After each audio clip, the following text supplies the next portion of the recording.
bunta guys, so karon nag-open na pod mi sa among store nga gamay. Karon day is alas 6 pa sa buntag. So wala pa kaayo nang abri ang amuang atbang is ang merkado. Wala pa gyud siya nag-abri bisan isa lang katindahan. So kami pa day ang nag-abri dire sa Lagonglong. So nag-abri mi sa among gamay nga store para malinan mig $1 million. Joke lang. Good morning sa inyong tanan guys. So si Madam, so ako day guys is gitarong nako ang mga precious sa bugas. So akong gipampilo ang mga baba. So olavan kay ko sa tanan, olavan inahan. So nabali akong presyo 48. So ako na siyang ibalik karon para makita ang presyo sa mga tao. So nay niagi si Uncle. Good morning call. So wala ginagbali-bali si Madam oy. Pero naglingi ko kay nag-agi man si Uncle. So wala na, nagsakit na jud ako ang kuanda na ako ang abag og ako ang likod. Mura ko gibunalan sa 2x2. Jesus Ginoo, tiguang nagyuditaan ni. So gitarong nako ang mga baba sa sako para gwapa siya tan-awon. So gibali nako ang presyo tura gibali na nako. So tanan di ay mga sako na baba sa sako is ako na siyang gipilo para gwapa kay tan-awon sa mga customer pagpalit. So nagtindog ko kay sakit kay akong likod mo na ko gibunalan gyud sa 2x2. So laban. So gitarong nako ang mga baba sa sako guys.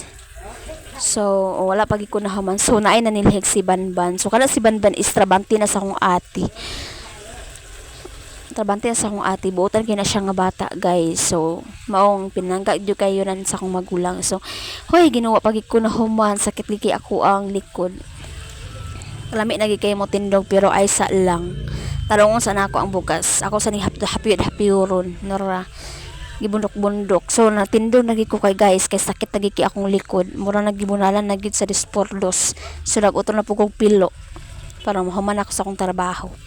So gibanatan ako dig maayo kay dahan pa kay ako mga piloon, mga babasa ko nagangapa. Hay ginulaban inahan para mahalinan sa $1 million. So laban inahan para makapalit sa gatas sa bata. So sinuok ko. So guys, bisan ing ani lang ni among negosyo gamay nga tindahan pero dako na kay ni siya tabang sa mo sa akong pamilya.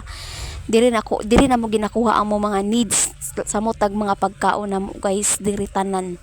So maong dako gi kayo kung papasalamat sa Ginoo kay gitagaan mi nila niya og negosyo bisan gamay ra. Pero guys, pinakauna na mong display sa among bugas is tulo pagid kahapsak 25 kilos pagid guys. Tulo ra ka 25 kilos pero hantod nga pila na ka semana, pila ka bulan nga nagtindahan mi bisan gamay pa, nag-anam-anam siya og kadaghan. Maong blessing gid kaayo guys sa pag hatag ni Lord sa amoa nga ing-ani nga kaning business guys. So thank you Lord kay kitagaan mi nimo. So karon day guys is nagtindog ko kay sakit nagiki ako ang kaning likod, mura nagigibunalan. So ambot lang jud ani nag-exercise ko sluyo guys. Wa ko lang pakita sa camera kay sakit kay akong likod. Di na gyud makaya ang kasakit, mura ko gibunalan. So naraday ko sa luyo guys, exercise ko kay akong pang hilot-hilot akong likod kay di makaya, sakit jud kay akong likod. So na guys tan-awa wala pag yung nag-abri nga tindahan bisan isa. Kami pag yun ang nag-abri guys, wala pa kay tao nag laroy-laroy. Tura si Madam wa pag yun nahuman, wala pag ko nahuman guys. Si Banban na guys kana nakabalak. So trabante na sa akong magulang. So ako pag ko nahuman og pilo. Jesus Ginoo. So naaday nagduol si Uncle ay si Kuya di ay palit na siya karon balig $1 million. Bitaw. Hiya, good morning. So unsa imo ya? Pili libre buki iya. So piliya ang gwapa sa makagwapa nako. Charot. So ang iya ning gipili is ang alas. So ang alas is parihar na sila grano sa or parihar na sila lugar sa Princess Pia o parihar po sila imported. So lamig jud kayo ang mga imported guys kay ang measurement sa tubig og ang bugas is parihar sila. So nagkuha nagsilapin akong partner guys kay iyan ang taksan sa bugas. 5 ka kilo daw kuno kang kuya. So dako na gid among halin mo lang na gidig kuan kaning 50,000. Uy, charot.